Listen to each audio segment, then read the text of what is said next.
Greetings to everyone. I'm from the public registry. Uh,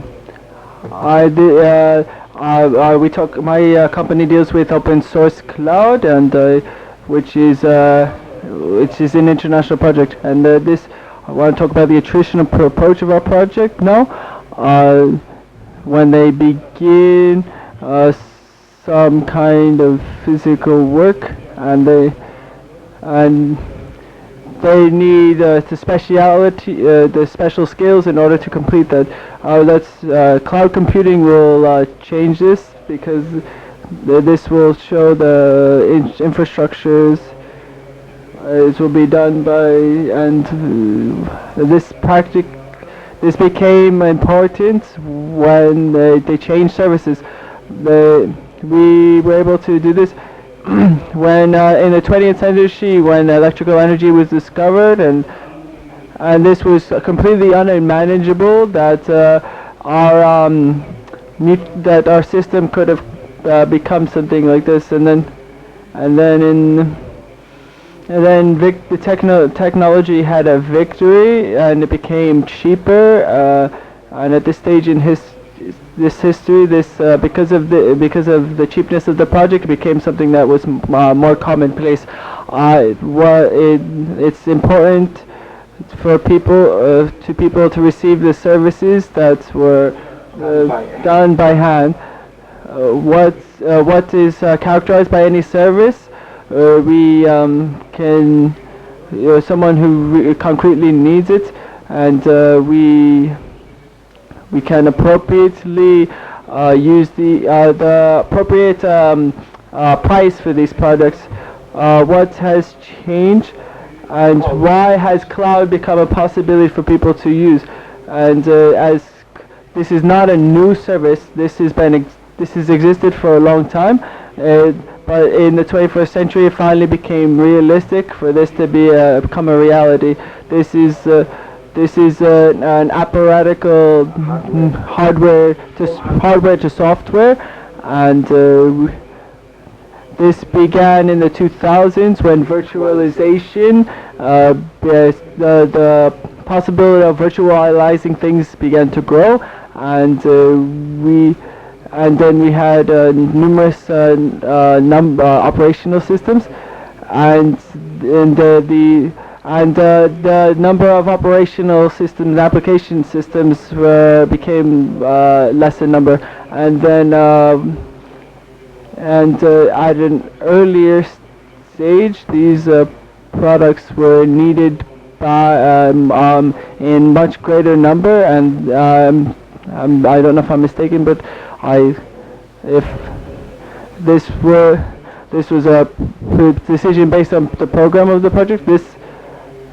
the network function of the project, and as a rule, this is that we had the situation in which the communication and the traffic routes became overcrowded, and this traffic went out somewhere else, and today, and we have the possibility.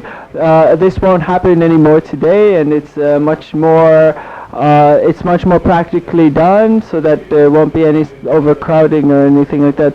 And this works really well in the server, and this has become this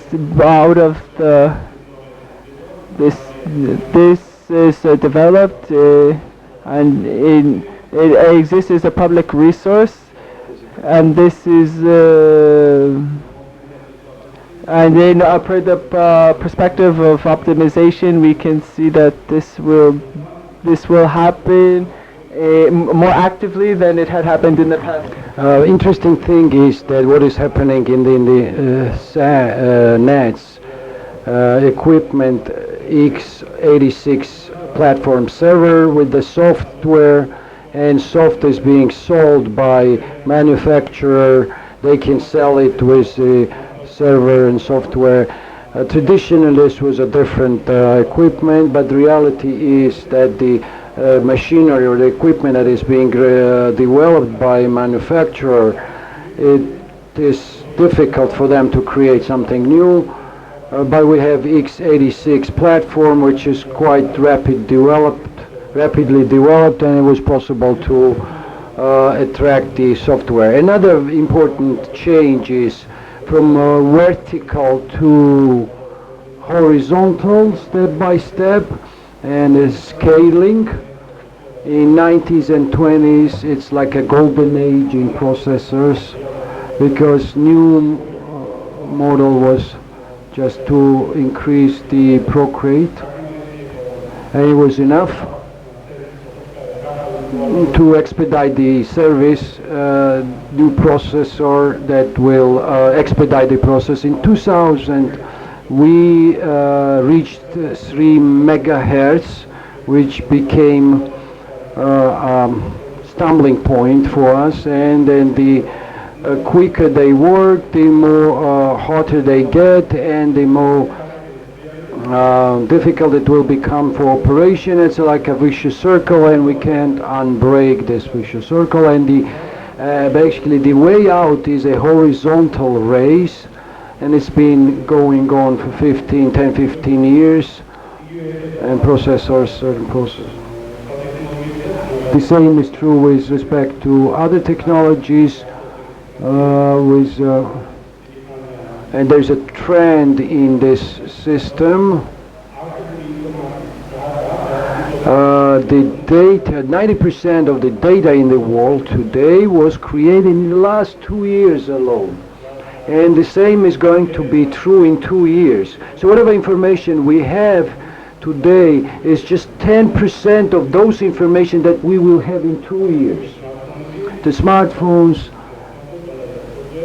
they take pictures, the quality of cameras are increasing, and the size of photographs are increasing. Sensors were mentioned recently, and they are generating lots of information, but this information should be stored somewhere, and then we have a geometrically progressive increase in data. What is the way out here from these systems?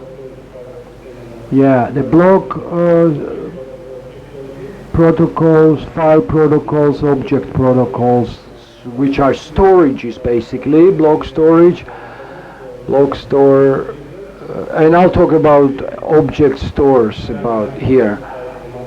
Objects, very actively we started implementing this, started implementing. There's a server firm, the firm manufacturer of servers, and upload becomes possible by API server, by use of special algorithm. It writes it into the server. When we have an abstraction like this, we have an intermediate chain, and which is used by uploading, and it may become possible to increase it dynamically.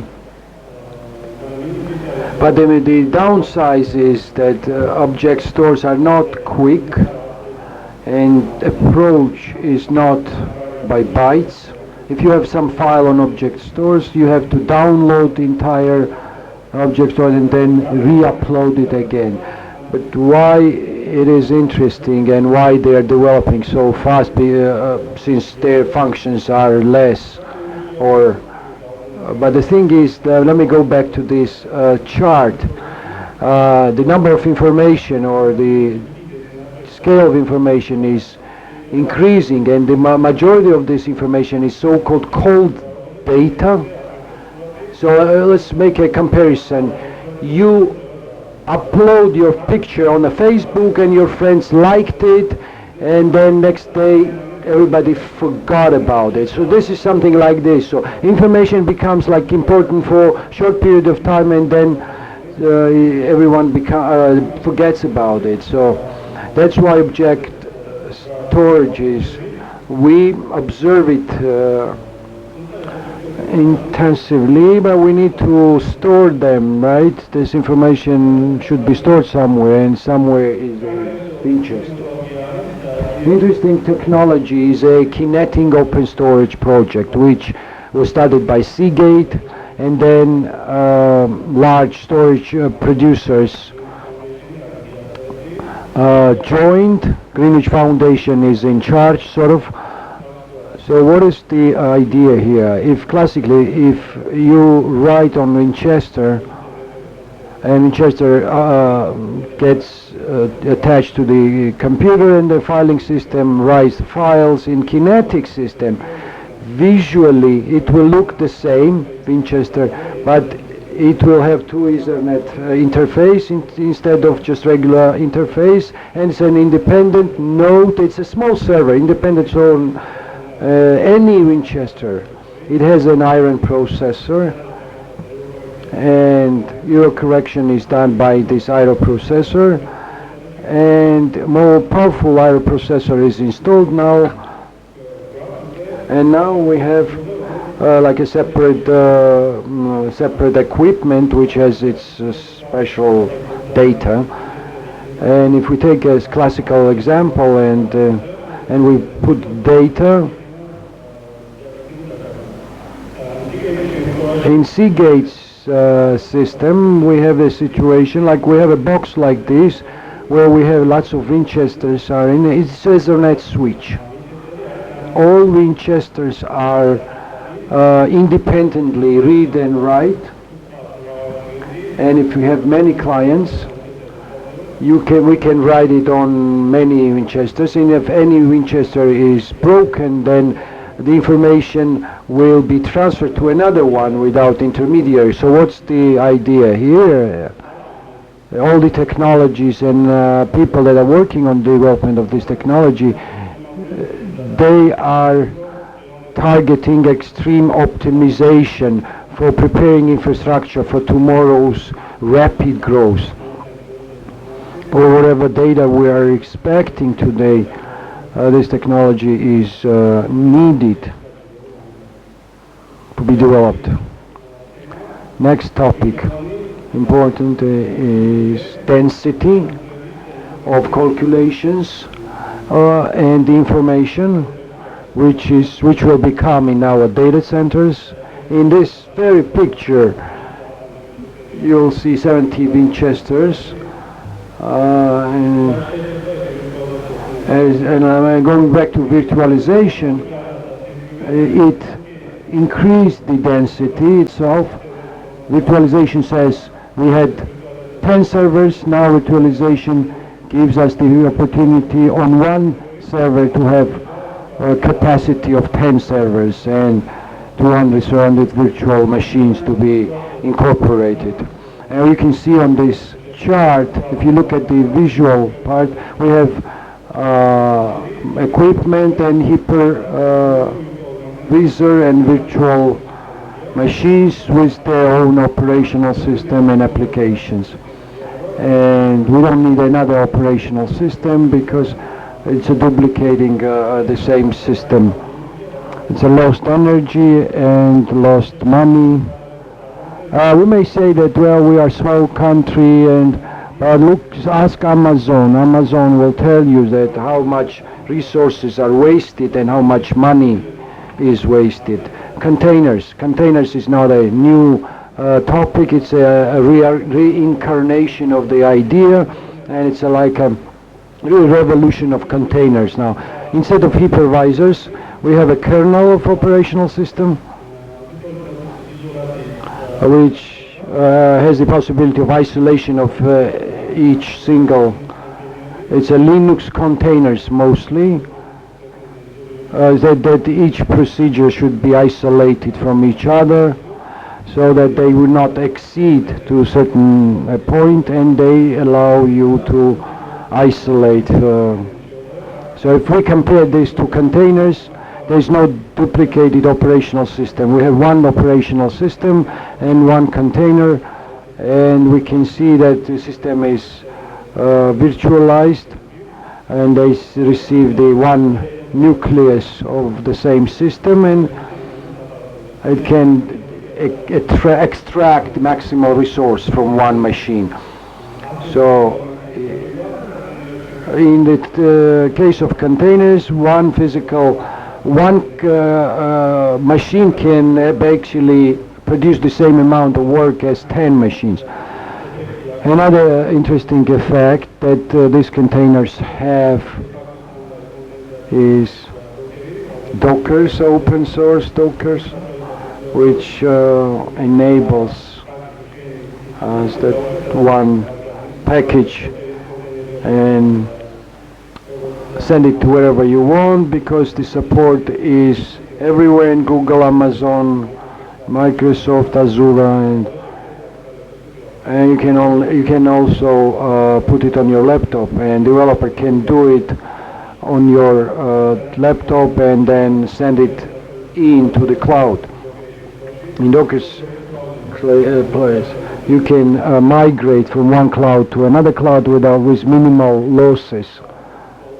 If they have this support, you can conduct your workload to another clouds.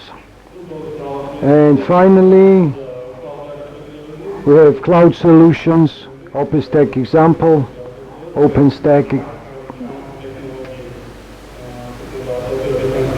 software-defined storage and network and other virtualization. It performs abstraction and central management or governance. It's an abstraction and automatization and it gives the users two things: user-friendly interface and MPI. The most important here, MPI, which is a possibility to elevate automatization to the new level. So whatever has been done by hand, it could be done by program automatically. What are the trends generally? Computing and storage density will grow, and it will grow more. Software-defined solutions also growing, and maximum of or quality of automatization is also growing. So let me finish by saying that new technologies are being created. So IT infrastructure has never experienced such a transformation of such a scale. Many solutions are being introduced, and now let me finish by saying the transparency of processes and standardization of technologies are very important, crucial, and that's why I believe that the role of open source is going to be very important, so not to get in trap of one Windows storage.